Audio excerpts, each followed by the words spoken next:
ಹರಿ ಓಂ ಶ್ರೀ ಗುರುಭ್ಯೋ ನಮಃ. ಎಚ್ಚರ, ಕನಸು, ನಿದ್ರೆ ಈ ಮೂರು ಸ್ಥಿತಿಗಳು ಎಲ್ರಿಗೂ ಇದೆ. ಇದನ್ನು ಸೂಕ್ಷ್ಮವಾಗಿ ಗಮನಿಸಿ ಇದರ ಹಿಂದೆ ಯಾವ ತತ್ವ ಇದೆ, ಇದರ ಹಿಂದೆ ಇರುವ ಡಿವೈನ್ ಮೆಸೇಜ್ ಏನು, ಇದನ್ನು ನಮ್ಮ ಪ್ರಾಚೀನ ಋಷಿಮುನಿಗಳು ಆವಿಷ್ಕಾರ ಮಾಡಿ ಇದನ್ನು ನಮ್ಮ ಜೀವನದಲ್ಲಿ ಯಾವ ರೀತಿ ಅಳವಡಿಸಬೇಕು ಅಂತ ಕಂಡುಕೊಂಡಿದ್ದಾರೆ. ಇದರಲ್ಲಿ ಎಚ್ಚರ ಹಾಗೂ ನಿದ್ರೆಯ ಸ್ಥಿತಿಗಳಿಂದ ನಾವು ತಿಳಿಯಬೇಕಾದ ತತ್ವದ ಬಗ್ಗೆ ನಾವು ಹಿಂದಿನ ಸಂಚಿಕೆಯಲ್ಲಿ ನೋಡಿದ್ದೇವೆ. ಅದರ ಲಿಂಕ್ ಕೆಳಗೆ ಇದೆ. ಕನಸಿನ ಸ್ಥಿತಿ ಹೇಳಿದರೆ ಬಹಳ ವಿಸ್ಮಯಕಾರಿ ಸ್ಥಿತಿ. ಯಾಕೆ? ನಮಗೆ ಯಾವುದೇ ವಿಷಯದ ಅನುಭವ ಆಗಬೇಕಂತಿದ್ರೆ ಅದು ನಮ್ಮ ದೇಹ, ಇಂದ್ರಿಯ, ಮನಸ್ಸುಗಳ ಮೂಲಕ. ನಾವು ಕನಸನ್ನು ನೋಡುವಾಗ ನಾವು ಮಲಗಿಕೊಂಡಿರ್ತೇವೆ. ಆದ್ದರಿಂದ ನಮ್ಮ ಮನಸ್ಸು, ಇಂದ್ರಿಯ, ದೇಹಗಳು ಕೆಲಸ ಮಾಡುತ್ತಿಲ್ಲ. ಇವುಗಳು ಕೆಲಸ ಮಾಡದಿರುವಾಗ ನಮಗೆ ಹೇಗೆ ವಿಷಯಗಳ ಅನುಭವ ಕನಸಿನಲ್ಲಿ ಆಯಿತು? ಇಂತಹ ವಿಸ್ಮಯಕಾರಿ ಸ್ಥಿತಿಯ ಬಗ್ಗೆ ನಾವು ತಲೆಕೆಡಿಸಲಿಕ್ಕೆ ಹೋಗದಿದ್ದರೂ ಕೂಡ ಪ್ರಾಚೀನರು ಇದರಿಂದ ಅನೇಕ ತತ್ವಗಳನ್ನು ಕಂಡುಕೊಂಡಿದ್ದಾರೆ. ನಾವು ಹಿಂದಿನ ಸಂಚಿಕೆಯಲ್ಲಿ ಕನಸಿನ ಬಗ್ಗೆ ಕೆಲವು ಮುಖ್ಯವಾದ ಪ್ರಶ್ನೆಗಳನ್ನು ಹಾಕಿದ್ದೇವೆ. ಕನಸು ಕಂಡದ್ದು ಸತ್ಯವೋ ಸುಳ್ಳೋ? Is it real or unreal? ಕನಸಿನಲ್ಲಿ ಆದಂತಹ ಅನುಭವ ಸತ್ಯವೋ ಸುಳ್ಳೋ? ಕನಸಿನಲ್ಲಿ ಬರುವಂತಹ ದೃಶ್ಯಗಳನ್ನು ತೋರಿಸಿದವರು ಯಾರು? ಕನಸಿನಲ್ಲಿ ಬರುವಂತಹ ವ್ಯಕ್ತಿಗಳು ಯಾರು? ಹಾಗೂ ನಾನು ಮಲಗಿಕೊಂಡಿರುವಾಗ ನನಗೆ ಕನಸಿನ ಅನುಭವ ಆದದ್ದು ಹೇಗೆ? ಇದರಲ್ಲಿ ಮೊದಲಿನ ಪ್ರಶ್ನೆ, ಕನಸು ಮತ್ತು ಕನಸಿನ ಅನುಭವ ಸತ್ಯವೋ ಸುಳ್ಳು? ಈ ಪ್ರಶ್ನೆ ಹಾಗೂ ಇದರ ಹಿಂದೆ ಇರುವಂತಹ ಫಿಲಾಸಫಿ ಅಧ್ಯಾತ್ಮ ಪ್ರಪಂಚದಲ್ಲಿ ಹಾಗೂ ನಮ್ಮ ಜೀವನದಲ್ಲಿ ಬಹಳ ಮುಖ್ಯವಾದದ್ದು. ಅದರಿಂದ ಇವತ್ತು ಈ ಪ್ರಶ್ನೆಯ ಯಥಾಶಕ್ತಿ ಚಿಂತನೆ ಮಾಡೋಣ. ಕೆಲವರ ವಾದ ಹೀಗಿದೆ: ಕನಸಿನಲ್ಲಿ ಕಂಡದ್ದು ಎಚ್ಚರವಾದಾಗ ಇರಲ್ಲ, ಅದರಿಂದ ಕನಸು ಸುಳ್ಳು, ಅದರಲ್ಲಿ ಆದಂತಹ ಅನುಭವ ಕೂಡ ಸುಳ್ಳು. ಈ ಉದಾಹರಣೆಯನ್ನು ಉಪಯೋಗಿಸಿಕೊಂಡು ಅವರು ಹೇಳ್ತಾರೆ, ನಾವು ಬದುಕುತ್ತಿರುವ ಈ ಪ್ರಪಂಚ, ನಾವು ಹಾಗೂ ನಮಗೆ ಕಾಣುತ್ತಿರುವ ವ್ಯಕ್ತಿಗಳು ಎಲ್ಲವೂ ಕೂಡ ಸುಳ್ಳು, ನಮ್ಮ ಅನುಭವ ಕೂಡ ಸುಳ್ಳು ಅಂತ ಹೇಳ್ತಾರೆ. ಆದ್ದರಿಂದ ಇದರ ಬಗ್ಗೆ ಸ್ವಲ್ಪ ಆಳವಾದ ಚಿಂತನೆ ಬೇಕು.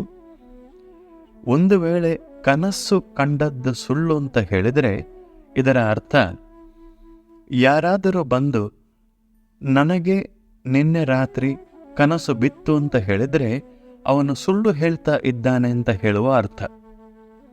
ಆದರೆ ಅವನಿಗೆ ಕನಸು ಕಂಡದ್ದು ಸತ್ಯ, ಅವನು ಸುಳ್ಳು ಹೇಳ್ತಾ ಇಲ್ಲ. ಆದ್ದರಿಂದ ಕನಸು ಸತ್ಯ.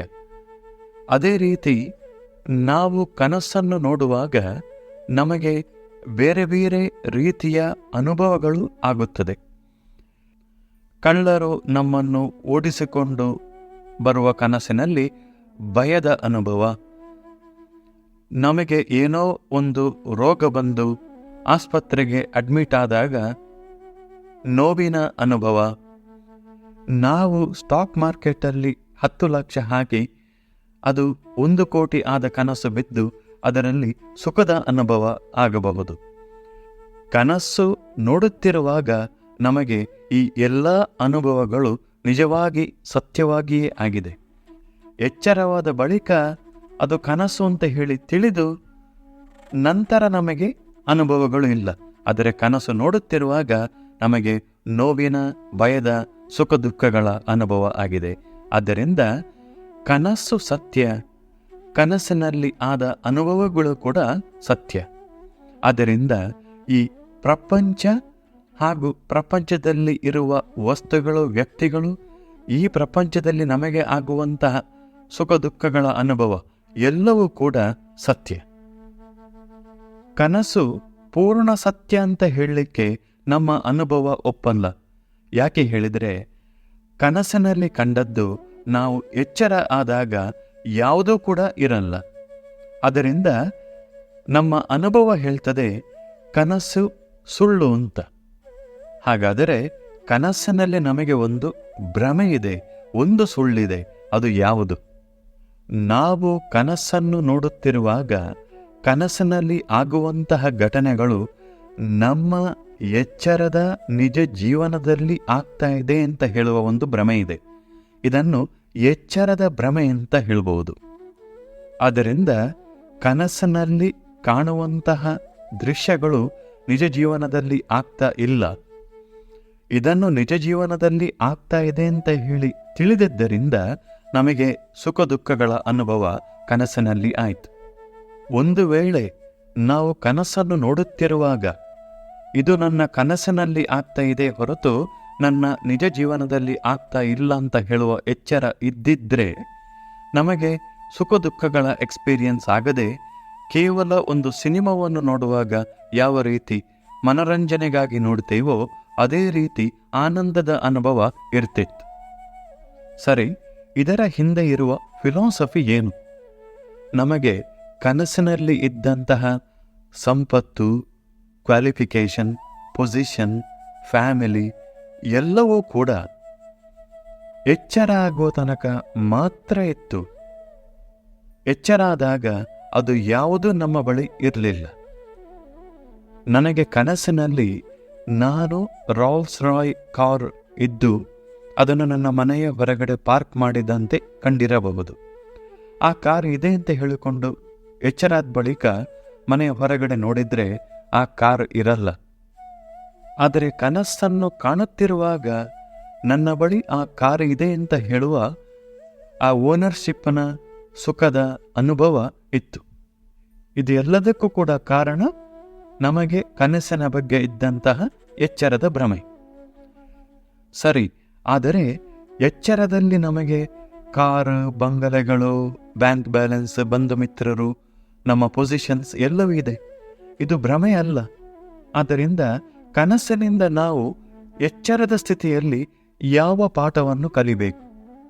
ಯಾವ ರೀತಿ ಕನಸಿನಲ್ಲಿ ಕಂಡಂತಹ ವಿಷಯಗಳು ಎಚ್ಚರ ಆಗುವ ತನಕ ಮಾತ್ರ ಇತ್ತೋ ಅದೇ ರೀತಿ ನಾವು ಈ ಪ್ರಪಂಚದಲ್ಲಿ ಪಡೆಯುವ, ಗಳಿಸುವ ಎಲ್ಲ ಸಂಪತ್ತು, ಪೊಸಿಷನ್ಸ್, ಪವರ್, ನಮ್ಮ ಫ್ಯಾಮಿಲಿ, ಬಂಧು ಮಿತ್ರರು ಎಲ್ಲವೂ ಕೂಡ ನಾವು ಈ ದೇಹದಲ್ಲಿ ಇರುವ ತನಕ ಮಾತ್ರ ಇರ್ತದೆ. ನಾವು ಈ ದೇಹವನ್ನು ಬಿಟ್ಟು ಹೋದಾಗ ಇದು ಯಾವುದೂ ಕೂಡ ನಮ್ಮ ಬಳಿ ಇರಲ್ಲ. ನಮ್ಮ ಮುಂದಿನ ಲೋಕಗಳ ಪ್ರಯಾಣಕ್ಕೆ ಉಪಯೋಗವೂ ಕೂಡ ಬರಲ್ಲ. ಕಾರಿನ ಎಕ್ಸಾಂಪಲಲ್ಲಿ ಇದ್ದಂತೆ ಕನಸಿನಲ್ಲಿ ಕಂಡಂತಹ ಕಾರು ಎಚ್ಚರದಲ್ಲಿ ಇಲ್ಲ. ಎಚ್ಚರದಲ್ಲಿಯೇ ಕನಸಿನ ಕಾರು ಉಪಯೋಗಕ್ಕೆ ಬರಲ್ಲ. ಅದೇ ರೀತಿ ನಾವು ಎಚ್ಚರದಲ್ಲಿ ಬಹಳ ಕಷ್ಟಪಟ್ಟು ಮಾಡಿದಂತಹ ಸಂಪತ್ತು, ಕಾರು, ಬಂಗಲೆಗಳು ಯಾವುದೂ ಕೂಡ ನಾವು ಈ ದೇಹವನ್ನು ಬಿಟ್ಟು ಹೋದಾಗ ನಮ್ಮ ಜೊತೆ ಬರಲ್ಲ. ಹೀಗೆ ಎಚ್ಚರದಲ್ಲಿ ನಮಗೆ ಇರುವ ಭ್ರಮೆ ಯಾವುದು ಅಂತ ಹೇಳಿದರೆ ನಿತ್ಯತ್ವದ ಭ್ರಮೆ, ಶಾಶ್ವತತ್ವದ ಭ್ರಮೆ. ಅಂದರೆ ಈ ಲೋಕದಲ್ಲಿ ನಾವು ಸಂಪಾದನೆ ಮಾಡಿದ್ದು ಎಲ್ಲವೂ ಕೂಡ ನನ್ನಿಂದ, ನನಗಾಗಿ, ಇದು ಶಾಶ್ವತವಾಗಿ ನನ್ನ ಬಳಿ ಇರ್ತದೆ, ನಾನು ಇದರ ಜೊತೆ ಶಾಶ್ವತವಾಗಿ ಇರ್ತೇನೆ ಅಂತ ಹೇಳುವ ಒಂದು ನಿತ್ಯತ್ವದ ಭ್ರಮೆ ಇದೆ. ಅದರಿಂದಾಗಿ ನಮಗೆ ಇದೆಲ್ಲ ತೊಂದರೆಗಳು. ಇದರಿಂದ ಜೀವನದಲ್ಲಿ ನಾವು ಯಾವ ರೀತಿ ಬದುಕಬೇಕು ಅಂತ ಹೇಳಿದರೆ, ಜೀವನ ಪೂರ್ತಿ ನಾವು ಈ ಅನಿತ್ಯವಾದ ಈ ಲೋಕದಲ್ಲಿ ಬಿಟ್ಟು ಹೋಗಬೇಕಾದ ವಸ್ತುಗಳ ಹಿಂದೆ ಹೋಗುವ ಬದಲು ಸಾಧ್ಯವಾದಷ್ಟು ಸಮಯ ಯಾವುದು ನಿತ್ಯವಾಗಿ ಇರ್ತದೆ, ಯಾವುದು ನಾವು ಈ ದೇಹವನ್ನು ಬಿಟ್ಟು ಮುಂದಿನ ಲೋಕಕ್ಕೆ ಹೋದಾಗ ನಮಗೆ ಉಪಯೋಗಕ್ಕೆ ಬರ್ತದೆ, ಅದರ ಬಗ್ಗೆ ಜ್ಞಾನವನ್ನು ಗಳಿಸಿ ಅದಕ್ಕೆ ಬೇಕಾದಂತಹ ಕರ್ಮಗಳನ್ನು ಮಾಡುತ್ತಾ ಈ ಲೋಕದಲ್ಲಿ ನಾವು ಬದುಕಿದರೆ ನಮ್ಮ ಜೀವನ ಸಾರ್ಥಕ್ಯವಾಗ್ತದೆ. ಸರಿ, ಆ ನಿತ್ಯ ತತ್ವ ಯಾವುದು ನಮಗೆ ತಿಳ್ಕೊಳ್ಬೇಕು ಅಂತ ಇದೆ. ನಮಗೆ ಎಚ್ಚರ, ಕನಸು, ನಿದ್ರೆ ಈ 3 ಸ್ಥಿತಿಗಳನ್ನು ಕೊಟ್ಟು ಅದರಿಂದ ನಮ್ಮನ್ನು ಬದ್ಧರನ್ನಾಗಿ ಮಾಡಿ ನಮ್ಮನ್ನು ನಿಯಂತ್ರಣ ಮಾಡುತ್ತಿರುವ ಆ ಪರಶಕ್ತಿ, ಅದು ನಿತ್ಯ. ಆ ಪರಶಕ್ತಿಯ ಬಗ್ಗೆ ತಿಳಿದು ಅದಕ್ಕೆ ಶರಣಾಗಿ ಬದುಕುವುದು ಜೀವನದ ಉದ್ದೇಶ ಅಂತ ಈ ಕನಸಿನ ಒಂದು ಪ್ರಶ್ನೆಯ ಅವಲೋಕನದಿಂದ ತಿಳಿಯಬಹುದು. ಕೊನೆಗೆ ಉಪಸಂಹಾರಕ್ಕೆ ಬರೋಣ. ನಾವು ಕಾಣುವಂತಹ ಕನಸು ಹಾಗೂ ಅದರಲ್ಲಿ ಬರುವಂತಹ ಅನುಭವ ಅದು ಸತ್ಯ. ಅದೇ ರೀತಿ ನಾವು ಬದುಕುತ್ತಿರುವ ಪ್ರಪಂಚದಲ್ಲಿರುವಂತಹ ನಾವು ಎಲ್ಲವೂ ಕೂಡ ಸತ್ಯ. ಆದರೆ ಕನಸು ನೋಡುತ್ತಿರುವಾಗ ಅದನ್ನು ನಾವು ಎಚ್ಚರದಲ್ಲಿ ನೋಡ್ತಾ ಇದ್ದೇವೆ ಅಂತ ಹೇಳುವ ಎಚ್ಚರದ ಭ್ರಮೆ ಇತ್ತು. ಅದರಿಂದಾಗಿ ನಮಗೆ ಇಲ್ಲದ ಸುಖ ದುಃಖಗಳ ಅನುಭವ ಆಯಿತು. ಅದೇ ರೀತಿ ಎಚ್ಚರದಲ್ಲಿ ನಮಗೆ ನಾವು ಈ ಲೋಕದಲ್ಲಿ ನಿತ್ಯವಾಗಿ ಇರ್ತೇವೆ, ನಾವು ಗಳಿಸಿದಂತಹ ಸಂಪತ್ತು, ಬಂಧು ಮಿತ್ರರು ಎಲ್ಲವೂ ಕೂಡ ನಮ್ಮಿಂದಾಗಿ ಆಯಿತು ಅಂತ ಹೇಳುವ ಒಂದು ಭ್ರಮೆ ಇದೆ. ಕನಸಿನಲ್ಲಿ ನಮ್ಮ ಬಳಿ ಇದ್ದಂತಹ ವಸ್ತುಗಳು ಎಚ್ಚರ ಆದಾಗ ಇರಲಿಲ್ಲ. ಅದೇ ರೀತಿ ಎಚ್ಚರದಲ್ಲಿ ನಾವು ಗಳಿಸಿದಂತಹ ವಸ್ತುಗಳು, ವ್ಯಕ್ತಿಗಳು ಎಲ್ಲವೂ ಕೂಡ ನಾವು ಈ ದೇಹವನ್ನು ಬಿಟ್ಟಾಗ ನಮ್ಮ ಬಳಿ ಇರಲ್ಲ. ಆದ್ದರಿಂದ ಎಚ್ಚರ, ಕನಸು, ನಿದ್ರೆ ಈ 3 ಸ್ಥಿತಿಗಳಿಂದ ನಮ್ಮನ್ನು ನಿಯಂತ್ರಣ ಮಾಡುವಂತಹ ಆ ಪರಶಕ್ತಿಯ ಬಗ್ಗೆ ತಿಳಿದು ಆ ಎಚ್ಚರದಿಂದ ಬದುಕುವಂತ ಇದರ ಸಾರಾಂಶ. ಇನ್ನು ಮುಂದಿನ ಸಂಚಿಕೆಯಲ್ಲಿ ಕನಸಿನಲ್ಲಿ ಬಂದಂತಹ ದೃಶ್ಯಗಳು ಹೇಗೆ ಬಂತು, ವ್ಯಕ್ತಿಗಳು ಯಾರು, ನಾನು ಮಲಗಿದ್ದಾಗ ಕನಸಿನ ಅನುಭವ ನನಗೆ ಹೇಗೆ ಆಯಿತು, ಈ ಪ್ರಶ್ನೆಗಳ ಚಿಂತನೆ ಮುಂದಿನ ಸಂಚಿಕೆಯಲ್ಲಿ ಮಾಡೋಣ. ನಮಸ್ಕಾರ. ಶ್ರೀಕೃಷ್ಣಾರ್ಪಣಮಸ್ತು.